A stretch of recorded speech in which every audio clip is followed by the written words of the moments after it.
नमस्कार, सगरमाथा प्राइम समाचारमा स्वागत छ। म जयन्ती पुरासेनी।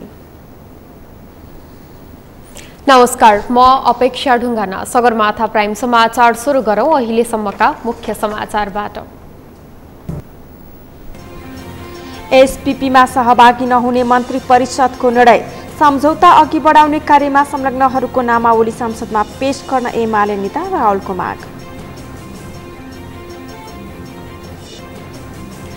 सरकार र प्रतिपक्षबीच संवादहीनताको अवस्था रहेको एमाले अध्यक्ष ओलीको भनाई। सरकार एकलौटी रूपमा चलेको आरोप।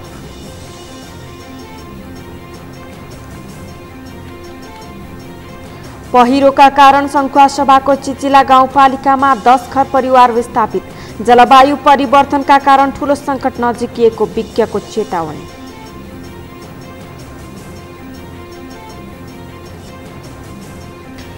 इथियोपियामा भएको आक्रमणमा 200 भन्दा बढी सर्वसाधारणको मृत्यु। नरसंहारको क्रम बढेको भन्दै अधिकार कर्मीहरूद्वारा चिन्ता व्यक्त।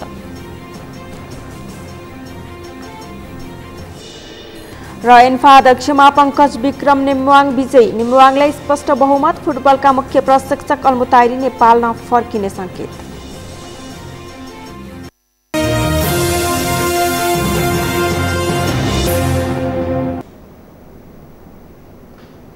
सगरमाथा प्राइम समाचार अब विस्तारमा। सरकारले संयुक्त राज्य अमेरिकाको स्टेट पार्टनरशिप प्रोग्राम एसपीपी अघि नबढाउने निर्णय गरेको छ। सोमबार बसेको मन्त्री परिषद बैठकले एसपीपी अघि नबढाउने निर्णय गरेको हो।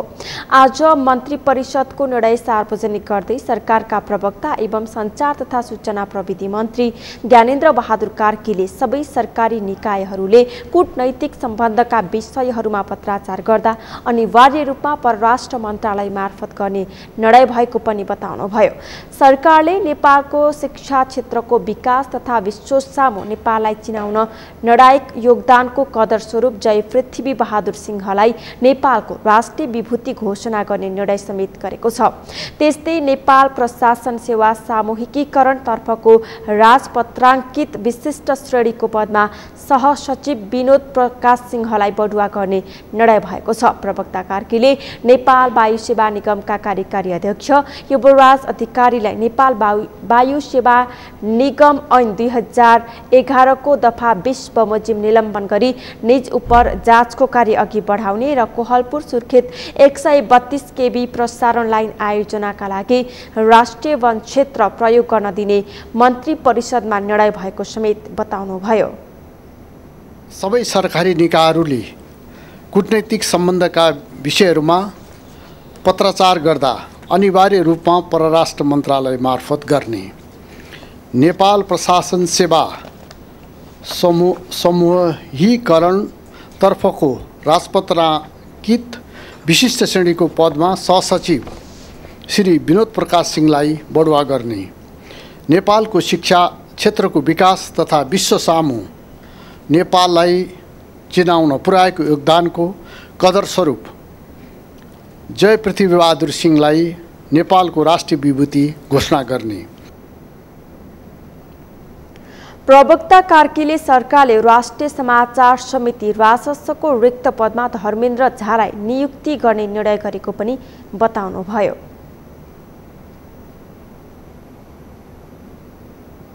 प्रमुख प्रतिपक्षी दल नेकपा एमालेका नेता डाक्टर भीमबहादुर रावलले अमेरिकी स्टेट पार्टनरशिप प्रोग्राम एसपीपी अघि बढाउने कार्यमा संलग्नहरूको नामावली संसदलाई जानकारी गराउन प्रधानमन्त्री शेरबहादुर देउवासँग माग गर्नुभएको छ।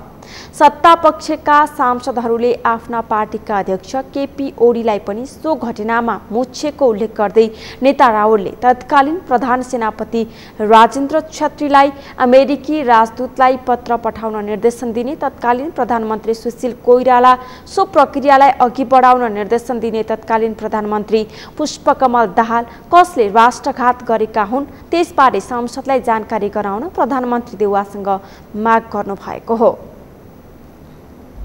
सर्वदलीय बैठक बोलाउनुको आशय के थियो? त्यति बेला खुरखुर पत्र लेख्ने बेला सर्वदलीय बैठकको सम्झना भएन। अनि अहिले त्यो पनि अलिकति यताउता गर्न पाइन्छ कि भन्ने थियो, तर हामीहरू सबैको दबावको कारणले गर्दा सरकार पछि हटेको छ। त्यसमा त सम्बन्धमा यो जुन सत्तापक्षकै मान्यजहरूबाट सरकारबाट नै यो अर्कोतिर औलो ठड्याउने कुरा भइरहेछ। म फेरि माग गर्न चाहन्छु यो सम्मानित सदनमा आएर प्रधानमन्त्रीजीले ती सम्पूर्ण कागजपत्र सहित यो सदनलाई देखाउने गरी साँच्चीकै कसले पत्र लेखेर 2 जना प्रधानमन्त्रीजीले जहिलेको मैले नाम लिएँ उहाँहरूले त्यो पत्र लेख्नु भएको हो कि होइन र तत्कालीन प्रधान सेनापतिलाई त्यति बेला आदेश दिने व्यक्ति सुशील कोइरालाजी हुनुहुन्थ्यो कि र अहिले सरकारका कतिपय व्यक्तिहरूले भने जस्तो तत्कालीन प्रधानमन्त्री नेकपा एमालेका अध्यक्ष केपी शर्मा ओलीजी हुनुहुन्थ्यो। यहाँबाट प्रधानमन्त्रीजी आएर तथ्यसहित यो सदनलाई जानकारी गराउनुहोस्। नेता राहुलले परराष्ट्र नीति नेपालको राष्ट्रिय हितलाई सर्वोपरि राखेर अघि बढाउन सरकारलाई सचेत गराउनुभयो।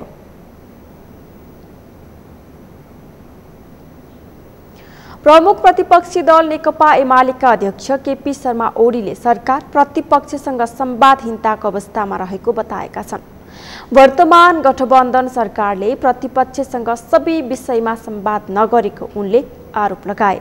यसैबीच अध्यक्ष ओलीले आफ्नो भूभाग फिर्ता माग्नु कुनै अर्केल्याई नभएको पनि बताएका छन्। एक रिपोर्ट।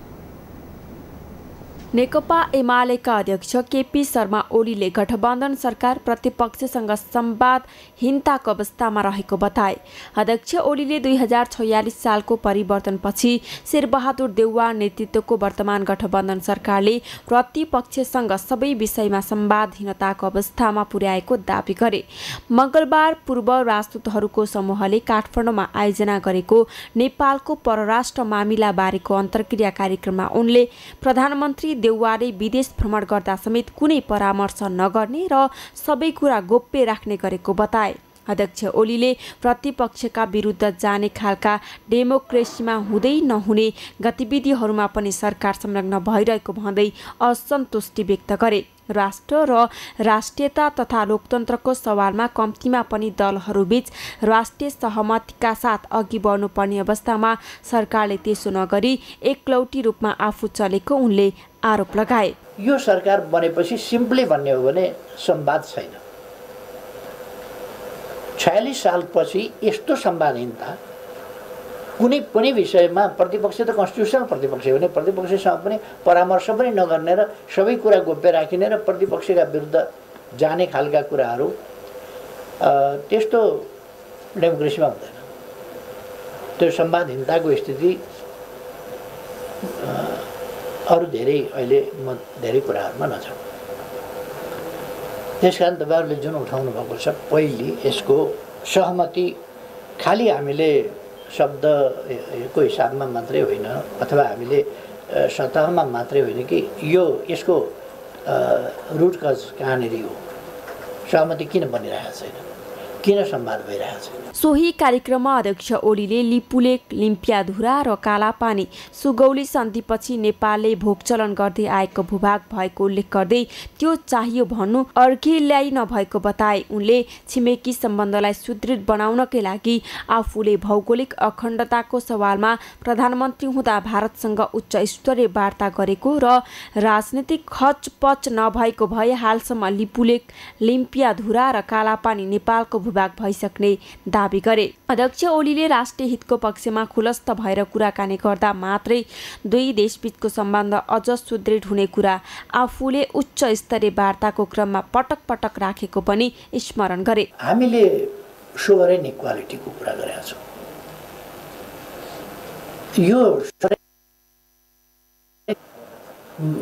पहिले पनि हामीले भन्दाखेरि भनिसकेका छौँ कि देशको आकार सानो ठुलो हुन सक्छ,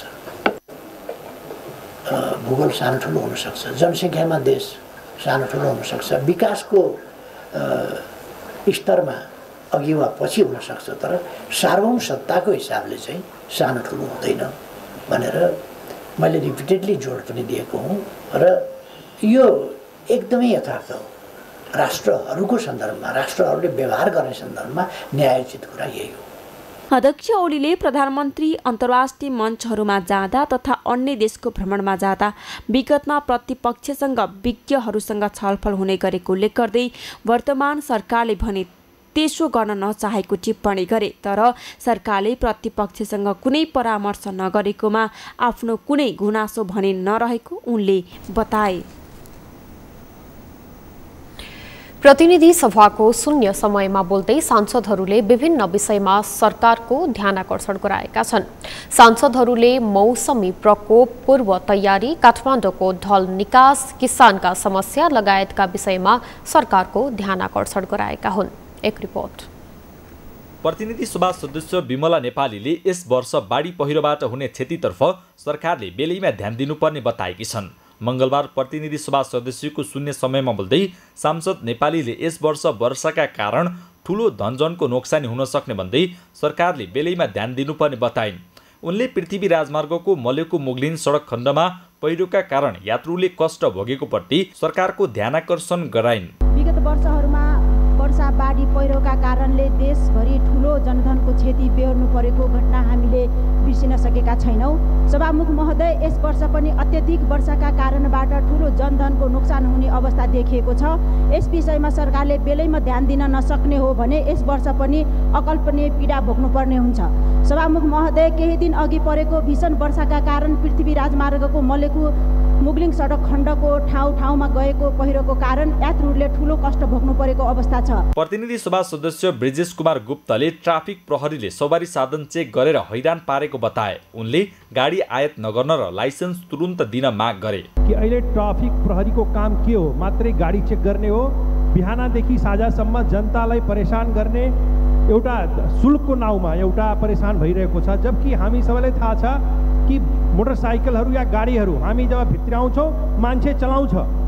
यदि तपाईँले राजस्व मात्रै सुन्नु छ भने तपाईँको कुनै कुरा छैन। यदि सुविधा पनि दिनु छ भने त कमसे कम ट्राफिक प्रहरीलाई आफ्नो काम मात्रै गरेर यो जनतालाई परेशान गर्ने काम बन्द गर्नु पर्यो। प्रतिनिधि सभा सदस्य विमला विकले सांस्कृतिक, पर्यटन तथा नागरिक उड्डयन मन्त्री प्रेम बहादुर आलेलाई अपशब्द प्रयोग गरेका कारण सरकारले कारबाही गरे नगरेको बारे प्रश्न गरिन्। उनले मन्त्री आलेको सो शब्द गठबन्धन जोगाउने अमृत बाँडिने भयो कि भन्ने व्यङ्ग्य समेत गरिन्। सामान्य सभामुखज्यू बिर्सेका छैनौँ। यही रोस्टमबाट सत्ता पक्षका मान्यजीले एमालेतर्फ फर्केर गर्जेर भन्नुभएको थियो सरकार कसरी चलाउँछौँ हामी देखाउँछौँ।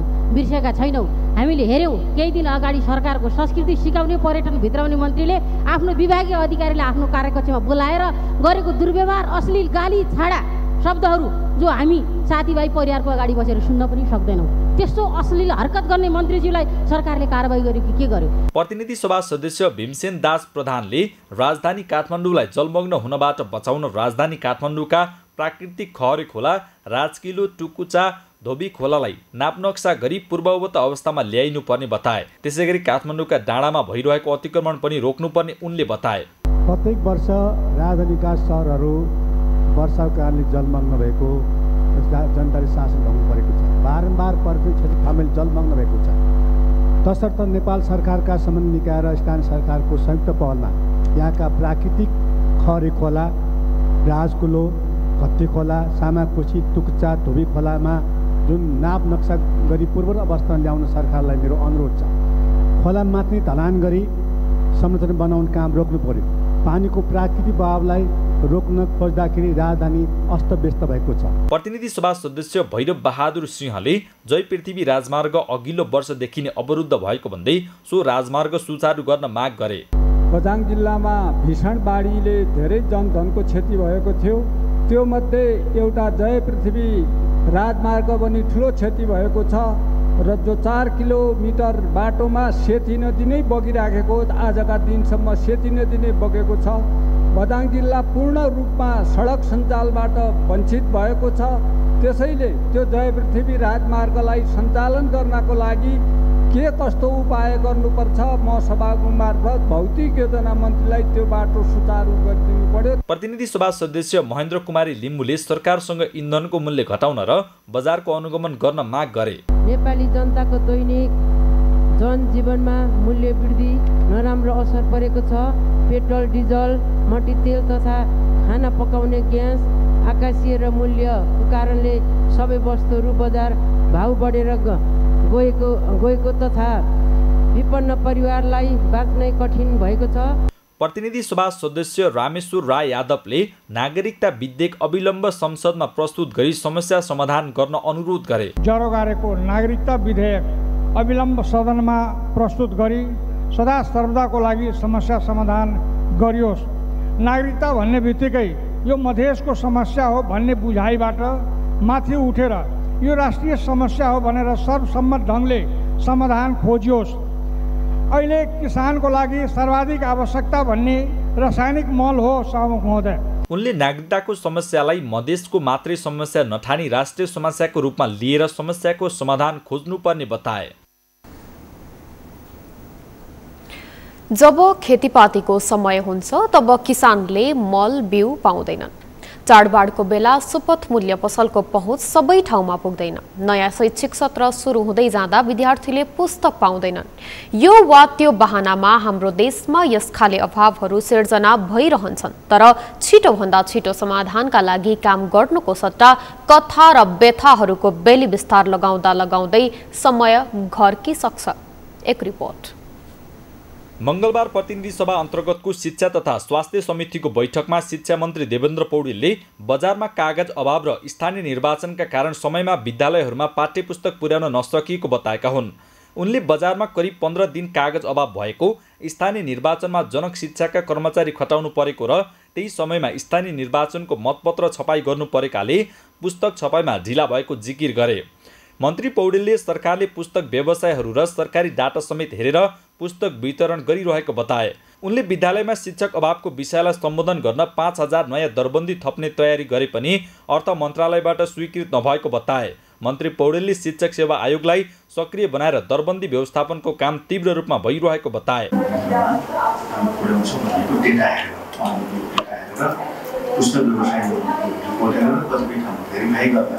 पुगेको नपुगेको पनि भन्नु पाइयो, कतिपय ठाउँमा चाहिँ नपुगेको नआएको पनि पाइन्छ, दुईटै पाइयो।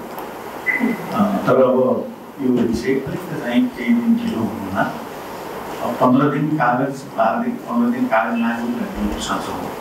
मैले प्रिन्सिपलको कहाँ कहिले भन्नुमा जानकारी पाएन। भारतीय बजारमा कागजको चाहिँ अभाव भएको र तुलनामा कागज लागु सोच हो। त्यसपछि केही समयमा के अरे स्थानीय चुनाव घोषणा गरेर स्थानीय चुनाव जनशिक्षा कर्मचारी खटाएर पनि साँचो हो। त्यही समयमा स्थानीय निर्वाचनको मतपत्र छापेको जनता साँचो हो। यसले केही कुराले गर्दा तपसी त्यसुकै हुन् विद्यार्थी अनि चाहिँ पाउनुपर्छ भन्ने कुरा जाहेर छ। तपाईँले प्रतिबद्ध छु। त्यस्तै शिक्षा सचिव यादव प्रसाद कोइरालाले पाठ्यपुस्तक छपाई प्रक्रियामै समस्या रहेको बताए। उनले पाठ्यपुस्तक छाप्नका लागि भदौ महिनामै ऋण लिनुपर्ने र छपाईको काम गर्दा ब्याज बढेर दोब्बर हुने भएकाले पुस्तक छपाईको काम ढिलो भइरहेको दाबी गरे। सचिव कोइरालाले पाठ्यपुस्तकको मूल्य स्थिर राख्नका लागि सरकारले निजी क्षेत्रलाई छाप्न नदिएको बताए। उनले सरकारले 1.5 अर्ब रुपैयाँमा पाठ्यपुस्तक छपाइरहेको तर निजी क्षेत्रलाई दिँदा 7 अर्ब रुपैयाँमा पनि छपाउन नसक्ने बताए। पाठ्यपुस्तक छपाईमा सार्वजनिक खरिद ऐनका कारण पनि समस्या भएको सचिव कोइरालाले बताए। सार्वजनिक खरिद प्रक्रियाबाट पाठ्यपुस्तक खरिद र छपाई भएसम्म सधैँ समस्या रहिरहने उनले दाबी गरे। छपाई गर्नको लागि अहिले भदौमा सुरु गर्यो भनेदेखि नि उनले ऋण लिनुपर्छ बैंकबाट। पाठ्यपुस्तक बिक्री कहिले हुन्छ? असारमा गएर बिक्री हुन्छ अथवा चाहिँ वैशाख जेठमा गएर बिक्री हुन्छ। भनेपछि 7 महिनाको वडी उसको कति हुन्छ भनेदेखि उसले 50 करोड ऋण लियो भनेदेखि 50 करोड अर्को थप्नुपर्छ। 1 अर्ब त उसले दिनुपर्ने हुन्छ नि। त्यो कारणले गर्दा पनि उसले जहिले पनि पाठ्यपुस्तक छपाई गर्दा आउँदै मङ्सिरदेखि सुरु गर्दछ। मङ्सिर पुसमा फागुन चैतसम्म छपाई गरेर लान्छ। एउटा मैले भित्री कुरा मात्रै भनेको जसले गर्दा हामीले किन संस्था सरकारी संस्था भएको हुनाले त्यसलाई कसरी दरबिलो गर्नुपर्छ हामीले कोही सुझाव पाऊँ। त्यसलाई त्यहाँको कर्मचारीले व्यवस्था कसरी गर्ने सुझाव पाऊँ। त्यहाँको संगठनले कसरी दरबिलो गर्नुपर्छ। यसलाई फेरि निजी क्षेत्रमा गयो भनेदेखि अर्को समस्या हुन्छ। अहिले 1.5 अर्ब सरकारले पाठ्यपुस्तक खरिद गर्छ। निजी क्षेत्रमा जाने बित्तिकै 7 अर्बले पनि खरिद गर्न सक्दैन। किनभने प्रतिस्पर्धा हुँदैन, उनीहरू त सिन्डिकेट हुन्छ। त्यो कारणले गर्दा पनि यसले बचाएको के हो भनेदेखि मूल्य नियन्त्रण गर्न पनि बचाउनु पर्छ। सचिव कोइरालाले सरकारले तत्काल पाठ्यपुस्तक खरिदमा सार्वजनिक खरिद प्रक्रिया छोटो बनाउनु पर्ने आवश्यकता रहेको बताए। उनले शिक्षा ऐन नआएका कारण अनुगमन लगायतका काम नभएको नभई 12 कक्षासम्म स्थानीय सरकारलाई जिम्मा दिँदा समस्या भएको बताए। सचिव यादवले 5 कक्षासम्म स्थानीय सरकारलाई र 5 भन्दा माथि केन्द्रलाई नै जिम्मा दिँदा शिक्षालाई गुणस्तर बनाउन सकिने बताए। स्थानीय तहलाई 12 कक्षासम्मको जिम्मा दिँदा शिक्षामा गुणस्तर कमजोर बन्दै गएको सचिव कोइरालाको भनाइ छ। पेट्रोलियम पदार्थमा भएको मूल्य वृद्धिले समग्र क्षेत्रको मूल्य बढेको छ।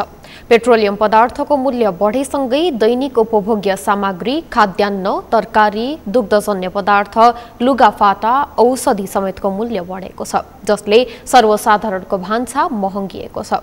यसका साथै निर्माणजन्य सामग्रीको समेत मूल्य बढ्दा सर्वसाधारण थप समस्यामा परेका छन्। चालू आर्थिक वर्षको 6 महिनामा महँगी विगत 6 वर्ष यताकै उच्च बिन्दुमा पुगेको छ। अभिषेक सुनारको रिपोर्ट। पेट्रोलियम पदार्थमा भएको मूल्य वृद्धिको प्रत्यक्ष असर ढुवानी क्षेत्रमा परेपछि खाद्यान्न सामग्रीमा पनि महँगी बढेको छ। नेपाल खुद्रा व्यापार संघ र नेपाल राष्ट्र बैंकको तथ्याङ्कले काहली लाग्दो महँगीलाई देखाएको छ। गत वर्ष जेठको तुलनामा अहिलेसम्म खाद्य तथा पेय पदार्थ समूहको मुद्रास्फीति 7.13 र गैर खाद्य तथा सेवा समूहको मुद्रास्फीति 8.45% रहेको नेपाल राष्ट्र बैंकले जनाएको छ। 2078 वैशाखको तुलनामा यस वैशाखमा खाद्य तथा पेय पदार्थ समूह अन्तर्गत घिउ तेलको मूल्य 24.86% ले बढेको छ। अन्तर्राष्ट्रिय बजारमा मूल्य बढ्दा नेपालमा पनि बढ्ने भए पनि आम सर्वसाधारणलाई मूल्य वृद्धिको असरबाट जोगाउन सरकारले मूल्य नियन्त्रण तथा सहुलियतका कार्यक्रम ल्याउनु पर्ने भए पनि त्यसो गर्न नसकेको सर्वसाधारणको गुनासो छ।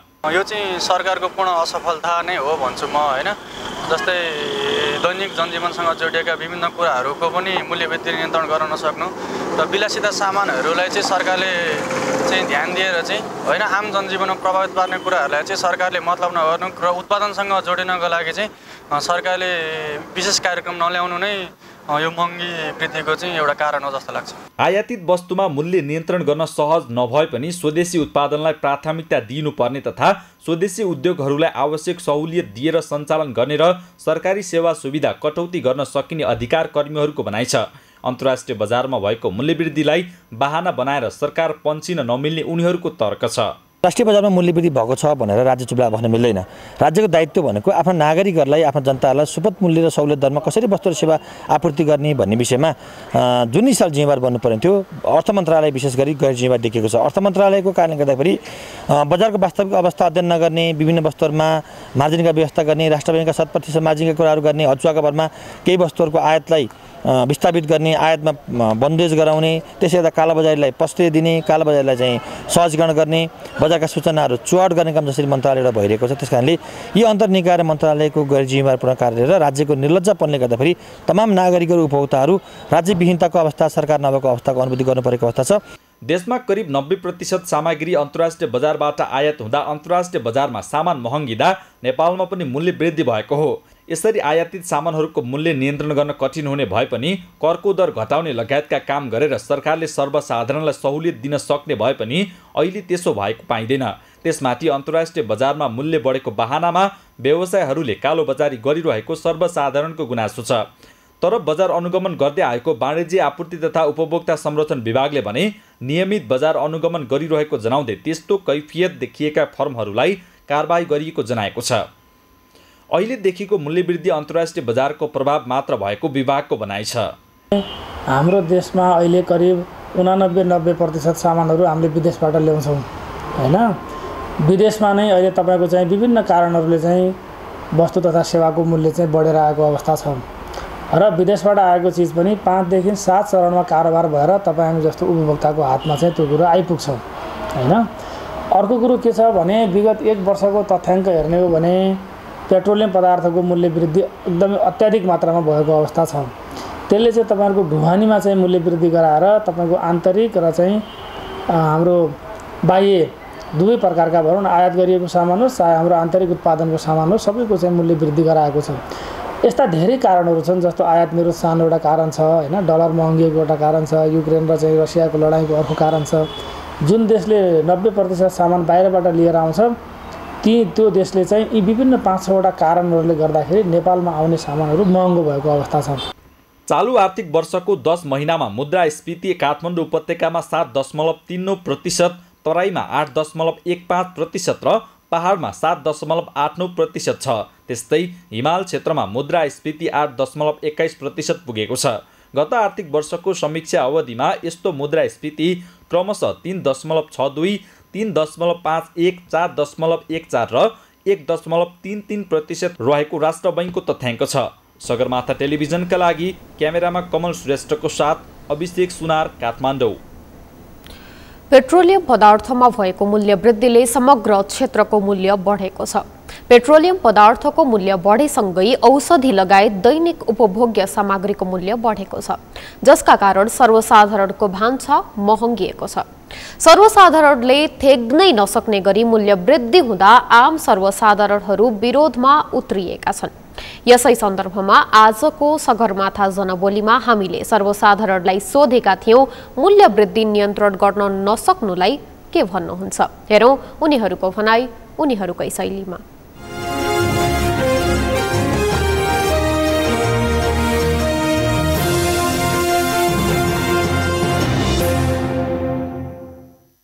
सर्वप्रथम भन्नुपर्दा गभर्नमेन्टको पनि कमी कमजोरी छ यसमा हैन। गभर्नमेन्टले पनि यो देशको आर्थिक अवस्थालाई राम्रोसँग ध्यान दिएको छ जस्तो मलाई लाग्दैन। साथसाथै अन्तर्राष्ट्रिय मार्केटमा पनि अहिले युक्रेन र रुसको युद्ध लगायतका विभिन्न विषयहरू आएका छन्, जुन नयाँ नयाँ रोगहरू हैन। यी कारणले पनि इन्टरनेसनल मार्केट पनि त्यही हिसाबले तलमाथि परिरहेको कारणले खाद्यान्न सङ्कट लगायतका कुराहरू तपाईँहरूले सुनिरहनु भयो होला हैन। यी सबै कारणले समग्रमा यो नेपालमा पनि यसको असर हो कि जस्तो मलाई लाग्छ। सरकारले अलि राम्रोसँग ध्यान दिइरहेको छैन हैन। अब यो विदेशबाट सामान जुन नेपालमा भित्रिएको छ त्यसमा चाहिँ धेरै करहरू लगाइरहेका छन्।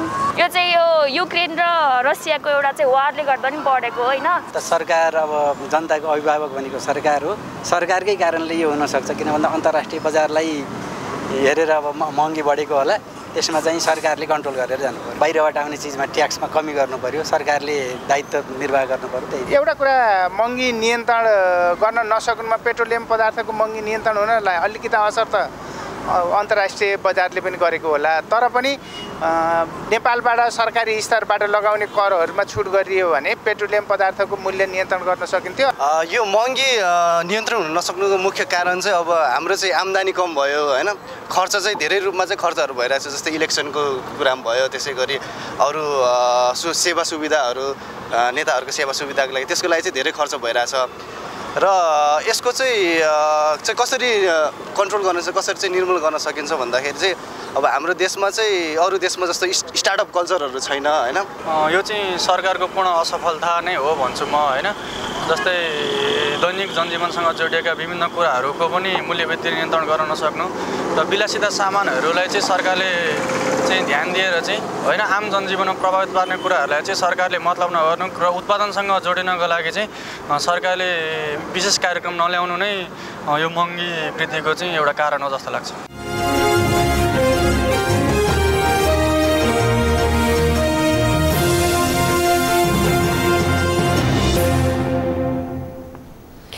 समाचारमा पालो भएको छ विश्रामको। विश्रामपछि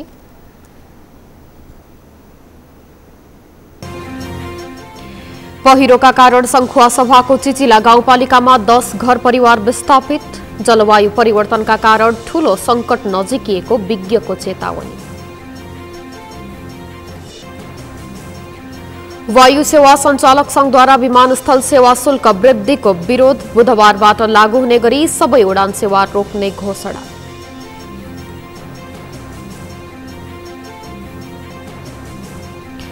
र घुस लिँदै गरेको अवस्थामा पर्साबाट नक्कली कर्मचारी पक्राउ। नापी कार्यालयको कर्मचारी बनेका अभियुक्तलाई स्थानीयले पक्रेर प्रहरीलाई बुझाए।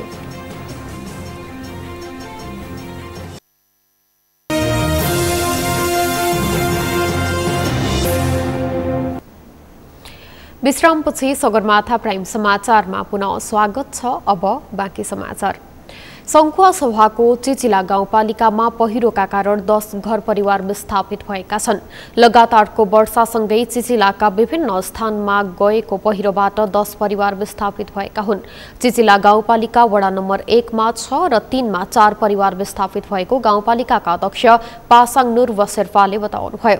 अध्यक्ष शेर्पाका अनुसार पहिरोले वडा नम्बर 1 को सोभाङमा लाखबहादुर राई र हेमराज राईको परिवार विस्थापित भएका छन् भने चनौटेमा डम्बर राई, सवर्ण कुमारी राई, शुभलक्ष्मी राई र किरण राईको परिवार विस्थापित भएका छन्। त्यस्तै वडा नम्बर 3 मा मुगली गाउँ बलबहादुर राई, सन्दीप राई, रुद्रबहादुर राई र अरुण राईको परिवार विस्थापित भएका छन्। विस्थापित परिवारहरूलाई नजिकैको आफन्तको घर र सामुदायिक भवनमा राखिएको अध्यक्ष शेर्पाले जानकारी दिनुभयो। पहिरोका कारण चिचिला गाउँपालिका हुँदै मकालु र भोटखाला गाउँपालिका जाने उत्तर दक्षिण कोशी राजमार्ग समेत अवरुद्ध भएको छ। सडक अवरुद्ध हुँदा चिचिला, मकालु र भोटखोला गाउँपालिका जाने सवारी साधन खाँदबारी नगरपालिकाको झ्याङकुटी आसपास रोकिएका छन्।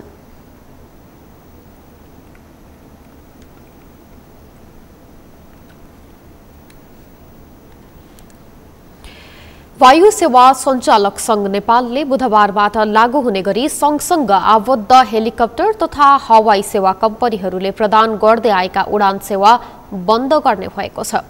संघले विमानस्थल सेवा शुल्क, ल्यान्डिङ, पार्किङ, नेभिगेसन लगायतका वृद्धि गरिएका सम्पूर्ण शुल्कहरूको विरोध गर्दै सबै नियमित सेवा बन्द गर्ने निर्णय गरेको हो। वायु सेवा सञ्चालक संघ नेपालले वृद्धि गरिएका सबै शुल्कहरू खारेजीको माग पनि गरेको छ। एक रिपोर्ट। मंगलबार काठमाडौँमा पत्रकार सम्मेलन गर्दै वायु सेवा सञ्चालक संघ नेपालले विमानस्थल सेवा शुल्क वृद्धिप्रति असहमति जनाउँदै बुधबारबाट लागू हुने गरी विमान तथा हेलिकप्टरको हवाई उडान रोक्ने घोषणा गरेको हो।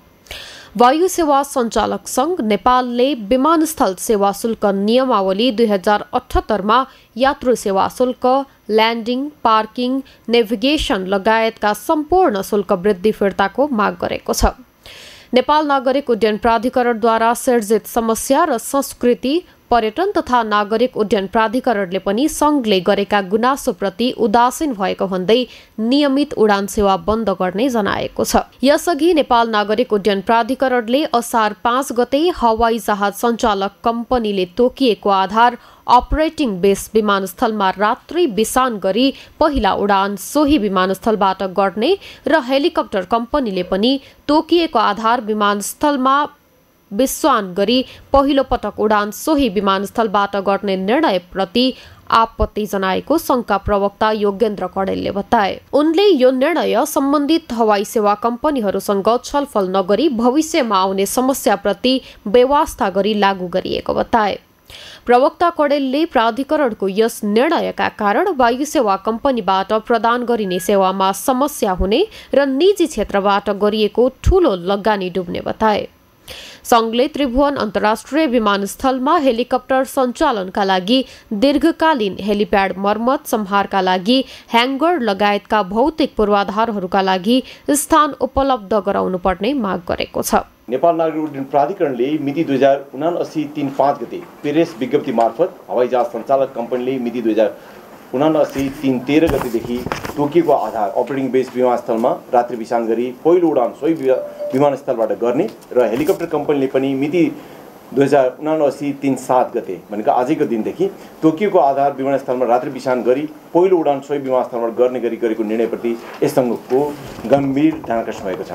उल्लेखित निर्णय गर्दा सम्बन्धित हवाई सेवा कम्पनीहरूसँग छलफल नगरी भविष्यमा आइपर्ने समस्याहरूप्रति व्यवस्था गरिएको र एकपक्षीय रूपमा स्वेच्छाचारी निर्णयले वायु सेवा कम्पनीहरूबाट प्रदान गर्ने सेवाहरूमा समस्या उत्पन्न गएको तथा निजी क्षेत्रबाट गरिएको ठूलो लगानी डुब्ने अवस्था सिर्जना भएको ब्यौरा स्पष्ट पार्न चाहन्छौँ। संघका अध्यक्ष क्याप्टेन रामेश्वर थापाले नेपालको एभिएसन इन्डस्ट्रीले आफ्नो बेनिफिट भन्दा माथिको सेवा दिए पनि सरकार र प्राधिकरणले इतिहासमै पहिलो पटक दमनकारी प्रवृत्ति देखाएको आरोप लगाए। उनले प्राधिकरणले ट्रक टेम्पो व्यवसायीलाई गरे जस्तो व्यवहार वायु सेवा सञ्चालकसँग गरेको गुनासो गरे। नेपाल नागरिक उड्डयन प्राधिकरण हाम्रो नियामक निकाय हो, त उसको नियमको कुराहरू हामीले अन्तर्राष्ट्रिय हिसाबले हामीले चाहिँ भए गरेका र सबै कुराहरू र सबै कुरा हामीले मान्नु पनि पर्छ। हामी मानिआएका छौँ र सेफ्टीमा कुनै कम्प्रोमाइज गरेका छैनौँ। यी सबै कुरा हामी गर्दै पनि र कुनै एउटा ट्रक व्यवसायीले अथवा चाहिँ कुनै एउटा टेम्पो व्यवसायीले गरेको जस्तो व्यवहार हामीलाई भयो। यो व्यवसाय त्यस्तो होइन र आजको भोलि नै यसो गर, पर्सि यसो गर र चाहिँ हिजो चाहिँ के अरे टिकटको प्राइस 50 रुपियाँ थियो, आज 52 रुपियाँ गर्नु पर्यो भने ठुलो लफडा के अरे आवाज उठ्छ। अध्यक्ष थापाले पोखरा र भैरवमा रहेको विमानस्थलको घाटालाई पूर्ति गर्न नागरिकमाथि भारी बोकाइएको आरोप लगाए। संघले हालसम्म भइरहेको व्यवस्था अनुसार त्रिभुवन अन्तर्राष्ट्रिय विमानस्थल लगायतका विमानस्थलहरूबाट सम्पूर्ण विमान सेवा कम्पनीहरूले बिना अवरोध सेवा यथावत सञ्चालन गर्न पाउनुपर्ने नेपाललाई युरोपियन युनियनको हवाई सुरक्षाको सूचीबाट हटाउनका लागि नेपाल सरकार तथा नेपाल नागरिक उड्डयन प्राधिकरणबाट यथाशीघ्र पहल गरिनुपर्ने माग गरेको छ। त्यस्तै त्रिभुवन अन्तर्राष्ट्रिय विमानस्थल परिसरमा नियमअनुसार स्वीकृत प्राप्त गरी विमान सेवा कम्पनीहरूले निर्माण गरी हवाई सेवाका लागि प्रयोग गरिरहेको स्थान तथा संरचनालाई यथावत राखी प्रयोगका लागि निरन्तरता प्रदान गर्नुपर्ने माग समेत राखेको छ। कर्मचारी भन्दै रकम असुलिरहेको अवस्थामा पर्सामा स्थानीयले एक व्यक्तिलाई नियन्त्रणमा लिई प्रहरीलाई बुझाएका छन्। निजामती कर्मचारीको पोसाक लगाएर रकम असुली गरिरहेको अवस्थामा पर्साको वीरगञ्ज महानगर 13 मर्डली निवासी दिनेश पाण्डेलाई स्थानीयले नियन्त्रणमा लिई प्रहरीलाई बुझाएका हुन्। वीरगञ्जको आदर्श नगरमा रहेको एभरेस्ट ब्याङ्कमा नापी कार्यालयका सेवाग्राहीसँग 1,25,000 रुपैयाँ घुस लिँदै गरेको अवस्थामा रङ्गे हात पक्राउ गरिएको स्थानीयले बताएका छन्। लाल पुर्जा रेडी कइले बा ओकरे बाबत कितना पैसा लेना? 1,25,000। तो यहाँ बैंक में क्या मांगला? यही बैंक और बैंक में हला मत वो नहीं करेगी। पुलिस आवता सीरीज आवता। कहाँ घर अपन? Laxman ward number 15। छोड़ा अभी नहीं। घुसको रकम दिए मात्र लाल पूर्जा बनाएर दिने भनेपछि स्थानीय सेवाग्राहीले बाध्य भएर पाण्डेलाई नगद 1,25,000 रुपैयाँ दिएको बताएका छन्। घटनाको सम्बन्धमा अनुसन्धान जारी रहेको प्रहरीले जनाएको छ।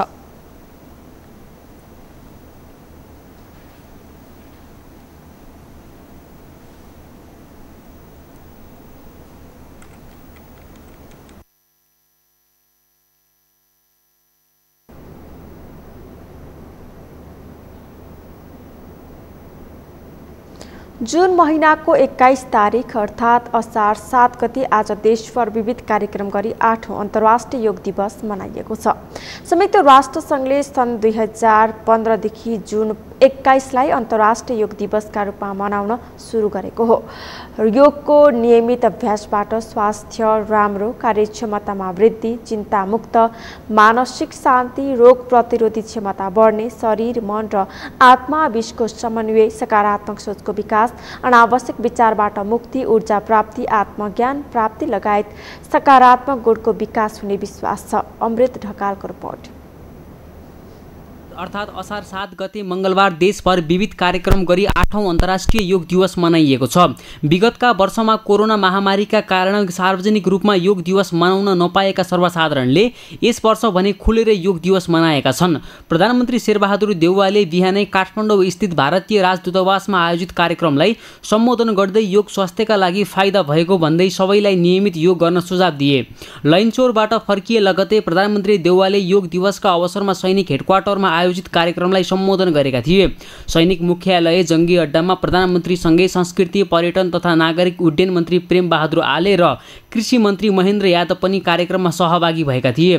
सूचना तथा सञ्चार मन्त्री ज्ञानेन्द्र बहादुर कार्कीले लैनचौरमा आयोजना गरिएको कार्यक्रममा सहभागी भएका थिए भने गृहमन्त्री बालकृष्ण खाँड सशस्त्र प्रहरीले आयोजना गरेको कार्यक्रममा सरिक भएका थिए। योगको नियमित अभ्यासबाट स्वास्थ्य राम्रो, कार्यक्षमतामा वृद्धि, चिन्तामुक्त, मानसिक शान्ति, रोग प्रतिरोधी क्षमता बढ्ने, शरीर, मन र आत्मा बीचको समन्वयन, सकारात्मक सोचको विकास, अनावश्यक विचारबाट मुक्ति, ऊर्जा प्राप्ति, आत्मज्ञान प्राप्ति लगायतका सकारात्मक गुणको विकास हुने विश्वास रहेको छ। भगवान शिवले पत्नी पार्वतीलाई पहिलो पटक योग शिक्षा दिएको शास्त्रमा उल्लेख गरिएको छ। शिव र पार्वती बीचको संवादलाई प्रचार प्रसार गरी योग संसारभर फैलिएको थियो। बीचको केही समय योगको अभ्यासमा कमी आए पनि पछिल्लो समय भने अन्तर्राष्ट्रिय तथा राष्ट्रिय योग दिवस मनाउन थालेपछि यसको पुनर्जागरण सुरु भएको छ।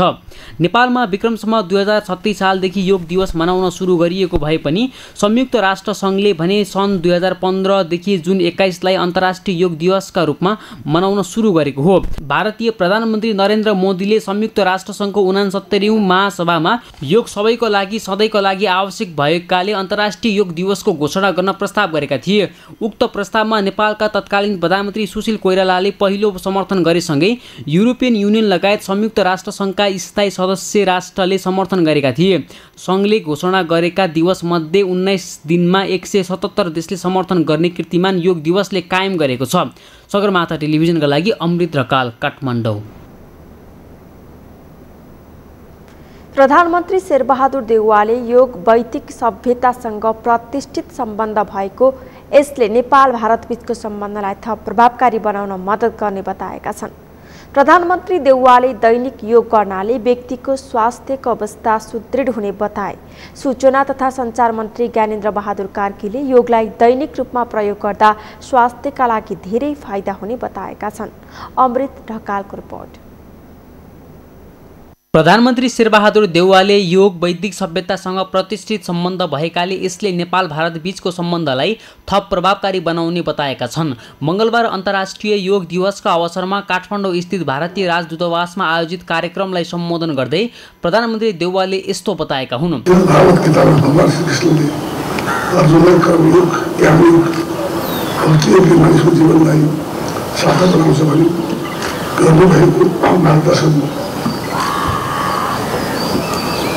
दिव्य प्रदेशको रूपमा रहेको छ। हिमालय पर्वत श्रृङ्खला ऋषिमुनि तपभूमिको रूपमा रहेकोले यस क्षेत्रलाई आदिमकालदेखि योगको जानकारी नानीको जन्मको रूपमा चिनिन्छ। हाम्रो वैदिक सभ्यतासँग समेत प्रत्यक्ष सम्बन्ध रहेको योगले नेपाल भारत बीचको सम्बन्ध भाइचारा सहिष्णुता थप प्रभावकारी हुने विश्वास लिएको छु। प्रधानमन्त्री देउवाले निरन्तर योग गर्नाले मानिसको स्वास्थ्य अवस्था सुदृढ हुनुका साथै कार्यक्षमता र रोग प्रतिरोधात्मक क्षमता पनि बढ्ने भएकाले सबैलाई निरन्तर योग गर्न सुझाव दिएका छन्। व्यक्तिको स्वास्थ्यको अवस्था सुदृढ हुन साथै मृत्युबाट मुक्त भई कार्यक्षमता वृद्धि हुने, रोग प्रतिरोधक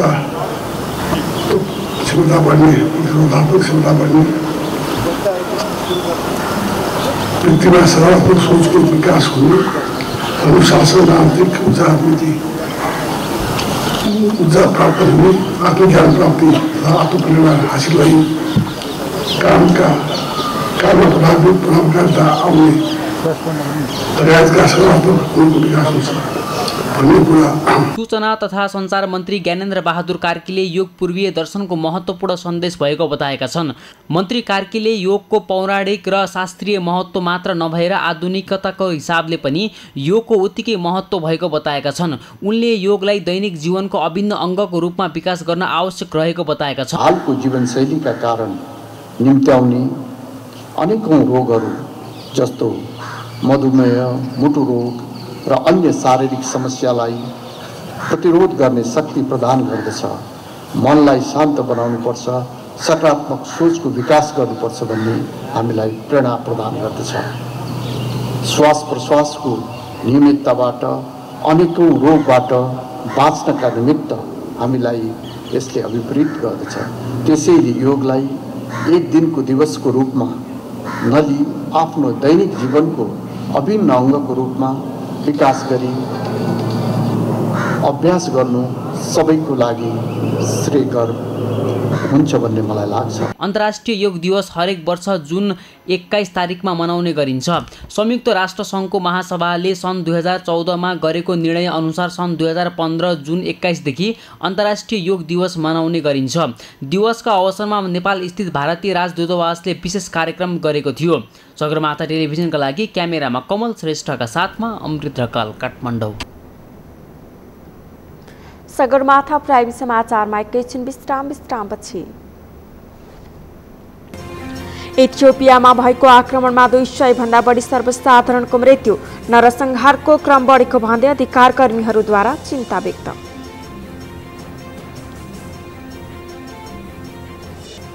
र एन्फा अध्यक्षमा पङ्कज विक्रम नेम्बुवाङ विजयी, नेम्बुवाङलाई स्पष्ट बहुमत। फुटबलका मुख्य प्रशिक्षक अल्मुताइरी नेपाल नफर्किने संकेत।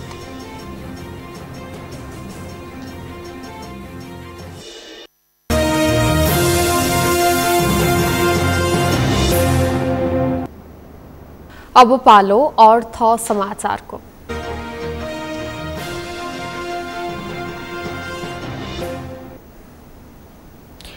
पछिल्लो समय 3 हप्ता लगातार रूपमा गिरावट हुँदै आएको नेप्से परिसूचक वृद्धि भएको छ। आज नेप्से परिसूचक 39.93 अङ्क बढेर 1924.74 बिन्दुमा पुगेको छ।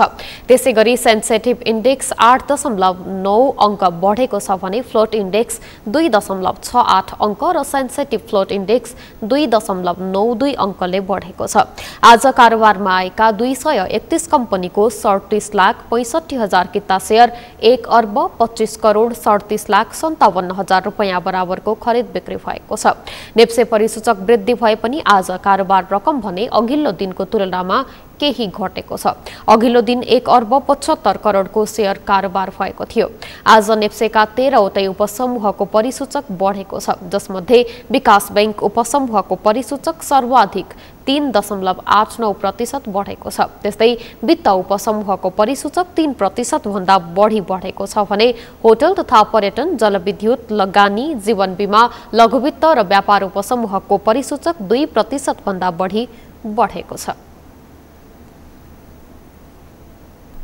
समाचारको अन्त्यमा मुख्य समाचार फेरि एकपटक।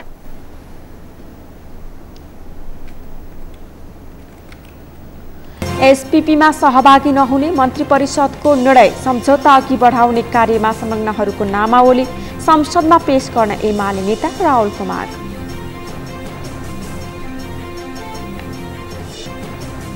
सरकार र प्रतिपक्षबीच संवादहीनताको अवस्था रहेको एमाले अध्यक्ष ओलीको भनाई। सरकार एकलौटी रूपमा चलेको आरोप।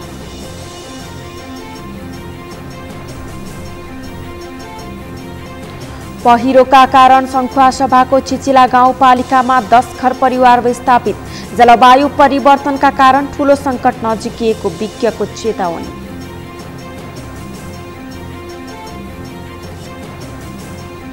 इथियोपियामा भएको आक्रमणमा 200 भन्दा बढी सर्वसाधारणको मृत्यु। नरसंहारको क्रम बढेको भन्दै अधिकार कर्मीहरूद्वारा चिन्ता व्यक्त।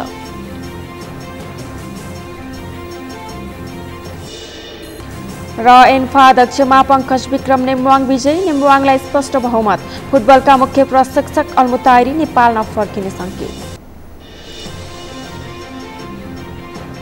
हवस् त सगरमाथा प्राइम समाचार अहिलेलाई सकियो। तपाईँ समाचार बुलेटिनका साथै सगरमाथा टेलिभिजनका सम्पूर्ण कार्यक्रम www.sagarmatha.tv मा पनि पढ्न र हेर्न सक्नुहुनेछ। साथै युट्युबमा youtube.com/sagarmatha TV नेपालमा हेर्न सक्नुहुनेछ। साथै तपाईँ हामीलाई फेसबुकमा पनि facebook.com/yastv नेपालमा फलो गर्न सक्नुहुनेछ। समाचारको शिखर, नेपालको गौरव, नेपालको पहिलो न्युज च्यानल सगरमाथा टेलिभिजन हेर्दै गर्नुहोला। नमस्कार।